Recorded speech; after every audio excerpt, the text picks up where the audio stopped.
São 9h14, 9h14, de volta aqui com o CBN Vale Primeira Edição nesse dia tão especial. Hoje, feriado de 7 de setembro, logicamente, dia da independência, razões óbvias para se comemorar o bicentenário da independência do Brasil. Hoje também um dia muito especial para nós que trabalhamos em rádio.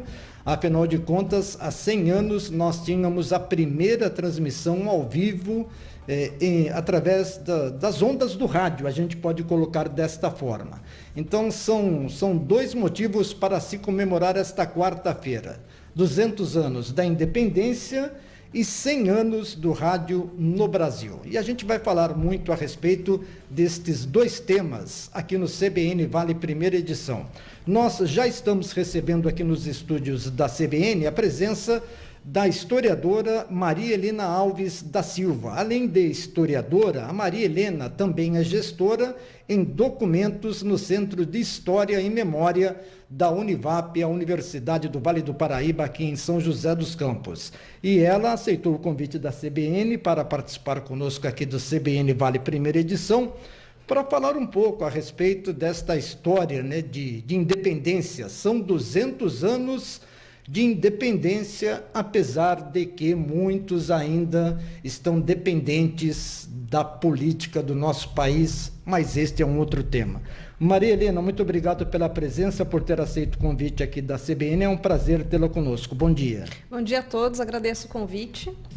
Vamos falar um pouco sobre o contexto do dia, sobre como foi o 7 de setembro. Muita gente pensa, a independência do Brasil foi lá o dia que o Dom Pedro estava passeando às margens do rio Ipiranga, levantou a espada e deu um grito, e resolveu: agora eu sou independente de Portugal, né? Mas tem toda uma história, realmente um contexto que não tinha outra alternativa naquele momento a não ser a declaração da independência do nosso país, não, Maria? Sim, exatamente. É muito importante na história a gente pensar que as coisas não acontecem da noite para o dia, né? Não foi assim, virou a chave agora, vamos ser independentes de Portugal. Desde o século XVIII, na verdade, já haviam vários movimentos no Brasil pedindo essa separação, porque nesse momento o Brasil era colônia de Portugal, o que significava que toda a nossa política, toda a nossa economia era ditada por Portugal, pelos governos de Portugal, pelos políticos de lá. E quando o Dom João VI veio para o Brasil em 1808, fugindo das guerras napoleônicas, foi necessário modernizar o país para receber essas pessoas. Então, os nossos portos foram abertos, os comerciantes aqui começaram a poder fazer negócios com outros países, principalmente com a Inglaterra.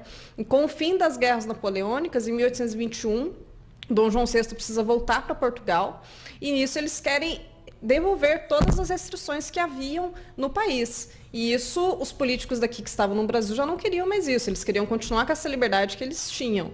Então, começa a haver uma série de revoltas no Brasil. O Dom Pedro I começa a fazer uma caravana, vamos dizer assim, pelas províncias. Ele passa aqui pelo Vale do Paraíba, em Guaratinguetá, Taubaté, Jacareí, reunindo apoio para fazer essa independência, porque ele sabia que se ele não encabeçasse esse movimento, ia acontecer de qualquer forma, com ou sem a monarquia. Então, no final já de agosto, começam a ter notícias que tropas portuguesas estavam vindo aqui no Brasil para realmente fazer uma invasão, para tomar o país, para levar Dom Pedro I de volta para Portugal. E então, no dia 2 de setembro, a dona Leopoldina, que estava como regente do país, do Brasil, né? Ela assina um decreto de independência, envia essas missivas para o Dom Pedro I, que estava às margens do Ipiranga, e quando ele recebe essas cartas, sim, ele declara independência ou morte. Lógico que tem toda aquela história que o quadro que a gente tem na imaginação não foi bem assim, né? As pessoas não estavam tão bem vestidas e tudo mais, mas foi feito esse movimento em 7 de setembro, e posteriormente, na verdade, o dia 12 de outubro, que foi, na época, comemorado oficialmente como dia da independência, porque foi o dia do aniversário dele, e foi quando ele foi declarado imperador do Brasil.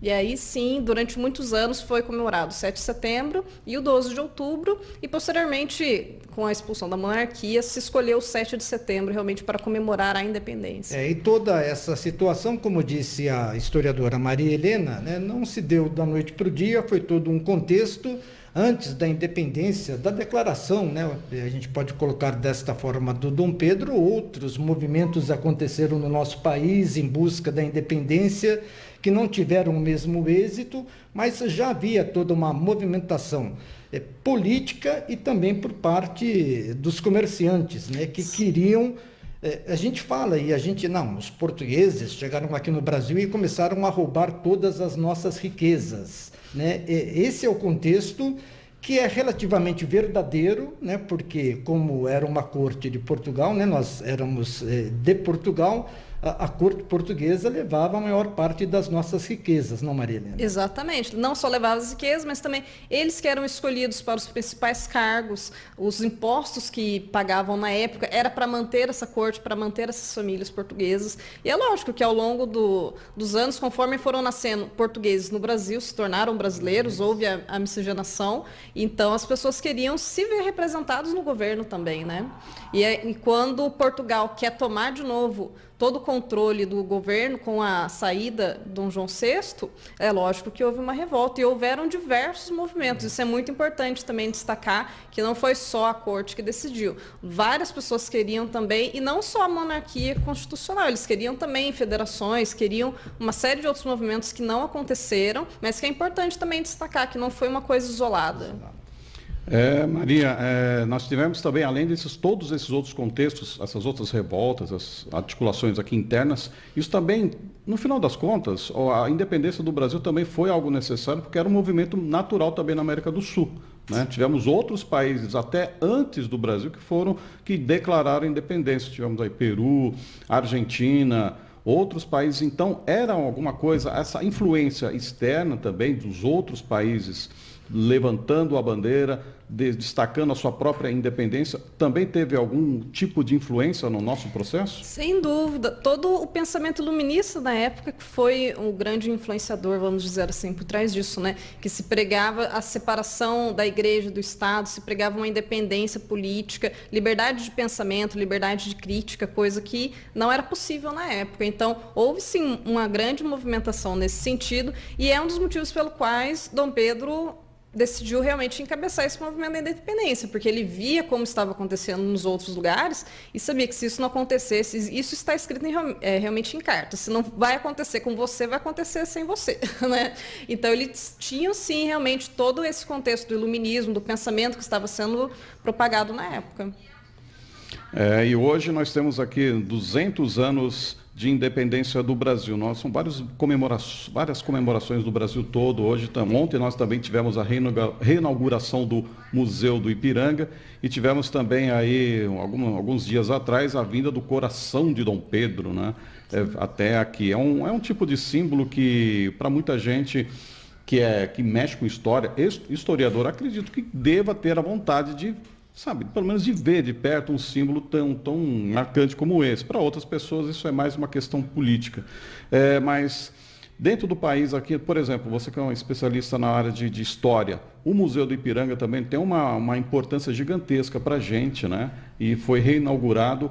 E lá também tem muitos símbolos, inclusive essa do Pedro Américo, esse quadro gigantesco da história que está marcado lá, que está sempre em livros estudantis, né? E eu já vi de perto, acho que você já deve ter visto, se não viu. Eu já vi, é impressionante. Então, né? Maravilhoso, é um quadro gigantesco. Então, ou seja, é um outro símbolo importante a reabertura desse museu, né, Maria? Sim, com certeza. E eles estão com uma nova proposta também no museu, que é de fazer contrapontos, que eu achei muito interessante. Porque, por exemplo, nós sempre colocamos assim, independência política, tudo bem. Mas de que forma isso realmente impactou as pessoas da época? Porque é interessante a gente colocar que na época só eram considerados cidadãos homens brancos letrados, que na verdade era uma minoria da população, né? Então, esse ano, por exemplo, eu participei de um evento chamado Independência para quem? Porque, na verdade, os escravos, as mulheres, os indígenas não foram assim tão impactados pela independência quanto as pessoas que realmente lideravam os comércios, as indústrias da época, né? É uma situação de independência, como eu falei na abertura, tem muitos ainda que não conquistaram esta independência. Vocês citaram aí o quadro do Pedro Américo, e é uma obra de arte simplesmente maravilhosa, passou inclusive, eu acho que recentemente, por uma restauração, né, com cores mais vivas, tentando remeter à origem do quadro quando ele foi pintado, e ele é muito bonito, né? Você olha assim aquela imagem do Dom Pedro no alto da montanha com a espada, o seu cavalo branco, não, o dele não era branco, mas O dele não era branco. Não, não era. Mas tem ali, né, outras pessoas, cavalos bonitos. Não era essa imagem do quadro, não é a realidade, né, que a gente também sabe do que realmente aconteceu. Era uma outra época e uma situação completamente diferente retratada pelo Pedro Américo. Sim, na verdade é uma alegoria, vamos dizer assim, né, de como se gostaria de se pensar em independência, porque esse quadro também foi feito várias décadas depois, né? Acredito que o Pedro Américo provavelmente usou de alguns relatos de algumas pessoas que estavam lá e tudo mais. Inclusive, esse quadro é baseado em um outro quadro, né? Se você fizer a comparação desses dois quadros, você vê que a forma com que ele foi pintada é bem parecida com esse outro quadro. Então, você tem uma representação, porque nesse momento, quando foi feito esse quadro, era necessário reerguer esse espírito monárquico, né? Então foi feito esse quadro colocando o Dom Pedro como uma figura de destaque, justamente para reforçar essa narrativa de que foi a monarquia que fez a independência, que estava lá junto ao povo. E logicamente a gente fala assim, é uma verdade, né? É para retratar, mas não é a realidade, porque você pega uma comitiva como aquela, né, que estava cavalgando, viajando do Rio de Janeiro, eu acho que eles saíram do Rio de Janeiro e estavam em direção a São Paulo, né? Estavam bem vestidos? Não, estavam maltrapilhos, estavam sujos, não eram cavalos, porque para aguentar uma viagem longa como essa, não podia ser um cavalo, tinha que ser através de jegues, né, de burros. Sim. Então, quer dizer, é uma outra situação. Dom Pedro estava no Rio, veio para São Paulo, parou ali às margens do rio Ipiranga, passou pelo Vale do Paraíba, como você mesmo disse, né? Sim. Me parece que dormiu a primeira noite em Bananal, eu acho que... Ele também dormiu em Areias. Em Areias, sim, sim. Né? Ele foi passando nessas grandes fazendas, porque o Vale do Paraíba, na época, era extremamente expressivo economicamente. Os grandes fazendeiros, as grandes produções de café estavam aqui, e ele precisava desse apoio, né? Então, ele veio aqui justamente colecionando esses aliados, as pessoas foram se juntando à comitiva dele, até que nesse dia, no 7 de setembro, quando todos estavam lá, mas também estavam lá mais ou menos, né? Não estavam todos vestidos tão bonitinhos assim. E com relação a Dom Pedro e a independência do Brasil, você citou a dona Leopoldina, né? A participação dela, quem é que mandava, Leopoldina ou Dom Pedro? Os dois também, os dois. Sim. Eram muito expressivos. Os dois eram acadêmicos, os dois estudavam bastante, e sempre quando... Essa é uma questão normal na monarquia, né? Sempre quando o rei saía para guerras ou para alguma viagem, a esposa ficava como regente. Então, isso aconteceu em diversos momentos do reinado dele, e inclusive nesse momento de muita tensão em que era esperado uma invasão portuguesa a qualquer momento, ele confiou nela o suficiente para deixá-la como regente e inclusive assinar esse decreto da independência. Agora, você como historiadora, né, agora é uma curiosidade minha de forma direta para uma historiadora. Quem era Dom Pedro I? Um cara calmo, tranquilo, sossegado, era pacífico, era a favor de guerra, discutia, tomava todas. Quem era Dom Pedro I? Eu acho muito difícil montar um perfil assim, né, de uma pessoa. Mas nós podemos ter alguma ideia do que ele queria, do que ele vinha fazendo nessas ações dele, porque ele viveu muito pouco também, infelizmente, né? Morreu, inclusive, em decorrência, depois que ele voltou para Portugal, em decorrência de guerras e tudo mais. Então, ele era uma pessoa contraditória, é muito complicado colocar assim, o próprio José Bonifácio também, que era conselheiro dele. Então, nós temos, tanto dele quanto da dona Leopoldina, uma série de ações que às vezes parecia de um certo lado, por exemplo, a escravidão nesse período. Muito se coloca que ele era contra, mas ele também não fez tantas coisas assim para extinguir essa escravidão. O próprio movimento da independência, o iluminismo, ele pregava também o fim da escravidão, mas nós vimos que isso também não aconteceu aqui. Com relação a todo o ocorrido, né, a gente nota que Dom Pedro, ao ficar no Brasil, foi solicitada a volta dele para Portugal, ele se recusou. Dom João considerava Dom Pedro a ovelha negra da família ou não?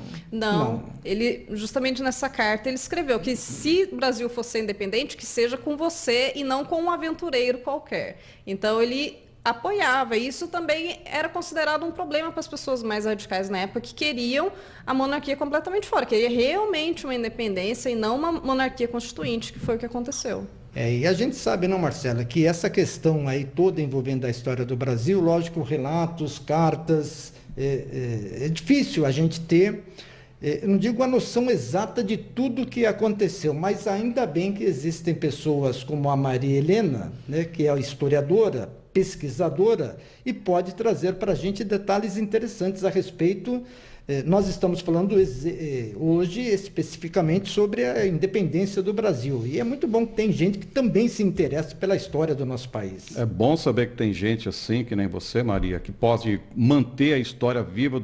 E a gente também, por outro lado, a gente fica assim chateado com o nosso país. Nós temos uma história muito curta. O nosso país é um país muito novo. A independência são apenas 200 anos. Quando a gente vai comparar sobre a história de outros países da Europa, nós vemos fotos aqui, vai perguntar para alguém, esse prédio aqui foi construído há 700 anos. E o prédio funciona normalmente. Outro prédio construído há mais de 1000 anos. Bibliotecas milenares, sabe? E conseguem outros países, principalmente os países da Europa, com uma tradição de manter viva a história, seja em documentos, seja em pontos turísticos, prédios, e a gente não consegue ter assim 100 anos de história assim guardados decentemente por muitas gestões, ou seja, uma área, às vezes algumas áreas são descobertas assim do nada, como lá a região do Valongo, lá no Rio de Janeiro, um local onde é um dos principais pontos de chegada de escravos no país, foi descoberto ao acaso e virou um ponto turístico, ou seja, é uma história muito curta. Né? E a gente fica assim, muito chateado em relação ao país, em vários setores públicos, principalmente, que não dão devido valor à memória do país. Então, para você, para todos os historiadores, a gente dá aqui os nossos parabéns. Viu? E além disso, o fato de tudo que o Marcelo falou, né? A falta de investimento também do nosso governo na educação, né? Que a história faz parte da cultura. Então, a cultura faz parte da educação, né? E o nosso Ministério da Educação foi relativamente abandonado nos últimos anos, e tem gente que não percebe isso. Bom, vamos fazer o seguinte, Maria Helena, nós vamos continuar um pouco mais falando sobre a história da independência do Brasil. Paulo Lima vem a edição das 9h30 do Repórter CBN, atualizando as informações. Em um minuto depois do intervalo comercial, depois do Repórter CBN, nós estaremos aqui de volta com a Maria Helena Alves da Silva, historiadora e gestora em documentos do Centro de História e Memória da Univap, conosco aqui no CBN Vale, primeira edição.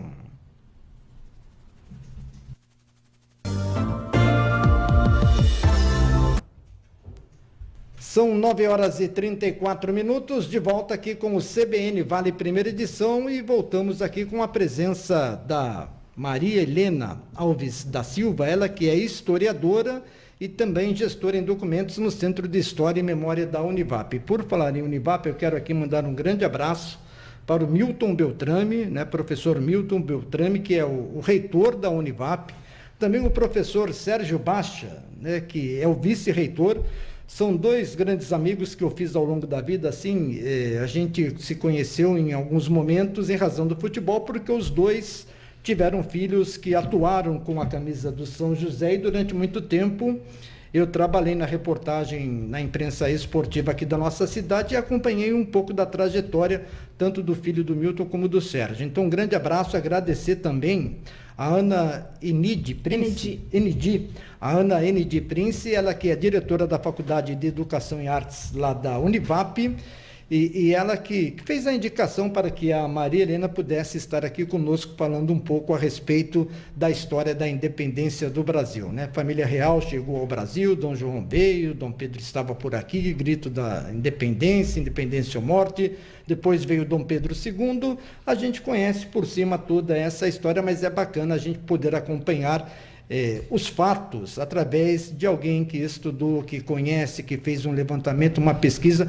Há quanto tempo você é historiadora, você trabalha nessa área de estudos, de pesquisas? Eu me formei em 2015, mas eu comecei a trabalhar já como pesquisadora em 2013, então no meu segundo ano de faculdade. E hoje você está lá na Univap, é responsável pelo setor de documentação histórica da universidade. Da universidade. Sim, então desde a implantação da Faculdade de Direito, em 1954, até a criação da universidade, nós tivemos as faculdades integradas em São José dos Campos. Então, toda essa história da Fundação Vale Paraibano de Ensino e da Universidade do Paraíba, sou eu que trato dessa documentação. Parabéns pelo trabalho, é importante demais, né? E jovem, né?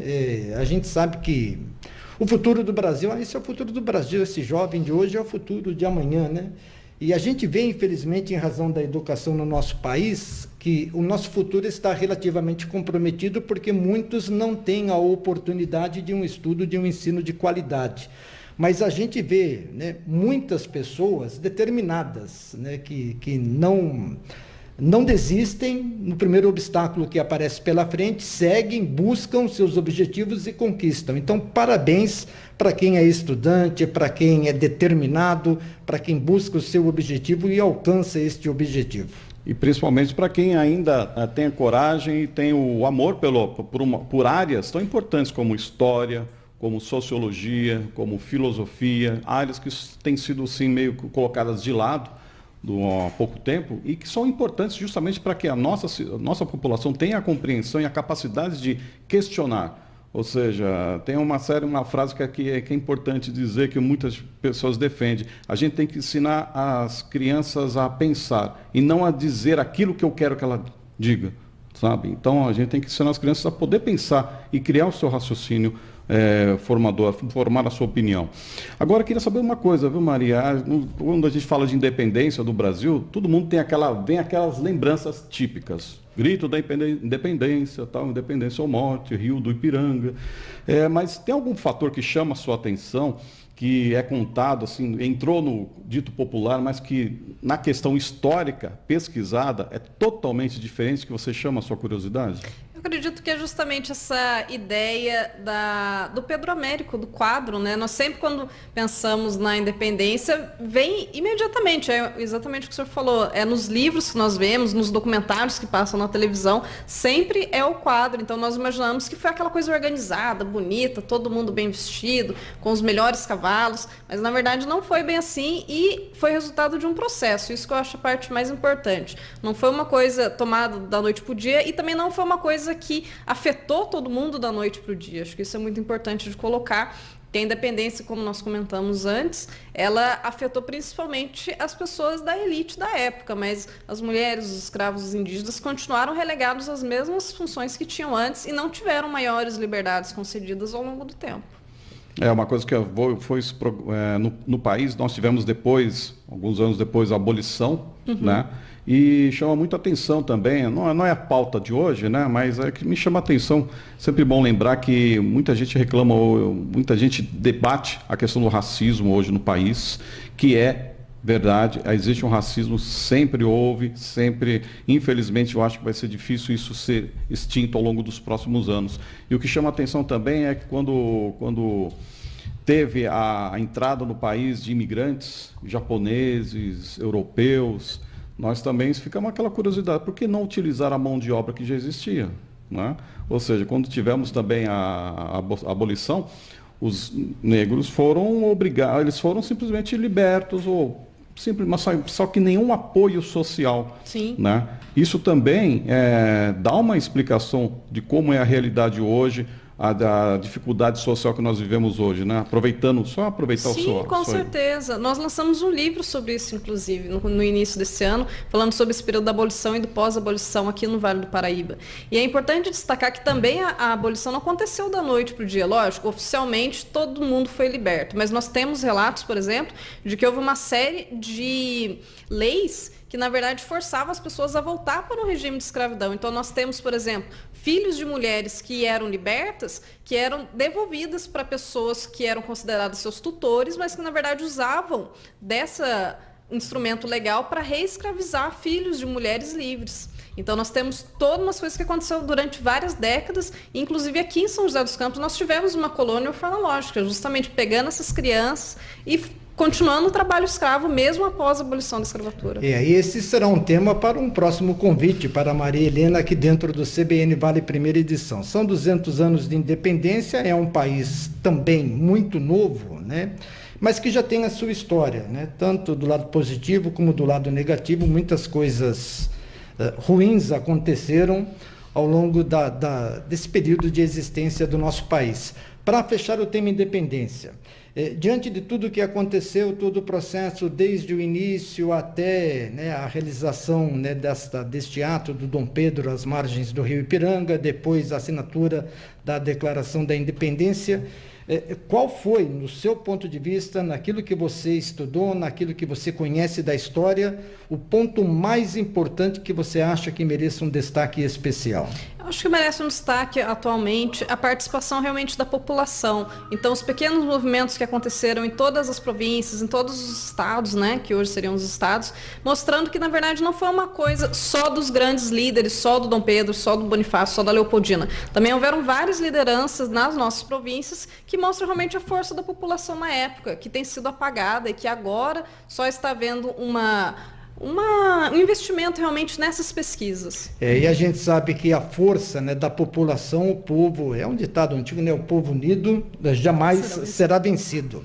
Marcelo Rocha, na sua época de escola, decorou o nome completo do Dom Pedro I ou não? Eu acho que essa questão eu dancei na minha prova. Eu não vou perguntar para Maria. Decorou, Maria Helena, o nome completo do Dom Pedro? Não, a gente só fala o título oficial. O título oficial. São 15 no total, se não me engano, 12. Está aqui, ó.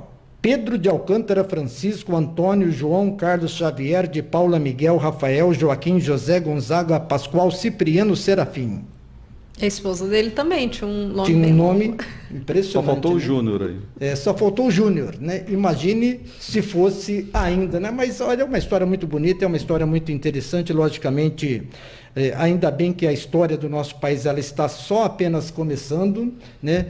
A Maria Helena hoje, daqui a 40 anos aproximadamente, quando o Marco Cervantes estiver aqui apresentando o nosso programa no nosso lugar, vai convidar a Maria Helena para contar um pouco da história do ano de 2022, quando nós tivemos uma eleição, mas essa é uma outra história. Bom, Maria Helena, eu quero agradecer a sua presença, parabéns pelo seu trabalho lá na Univap, para todos da Univap envolvidos. Educação, né? Quando se trata de educação, merece todo o nosso respeito, a nossa consideração, o nosso carinho. E mande um grande abraço a toda a família Univap, ao Milton Beltrame, reitor, ao Sérgio Baixa, que é o vice-reitor, também a Ana, né, lá do departamento da Faculdade de Educação em Artes. Parabéns pelo seu trabalho e até uma próxima oportunidade a gente vai te incomodar mais vezes para voltar aqui e contar um pouco de história. Né? Muito da obrigada história, pelo convite. Né? Eu agradeço, um ótimo feriado para você. Para vocês também. Muito obrigado. Obrigado a Maria Helena Alves da Silva, historiadora e gestora em documentos no Centro de História e Memória da Univap, conversando conosco, falando um pouco sobre a história da independência do Brasil. Hoje se comemora o bicentenário no dia 7 de setembro. Agora, 9 horas e 44 minutos.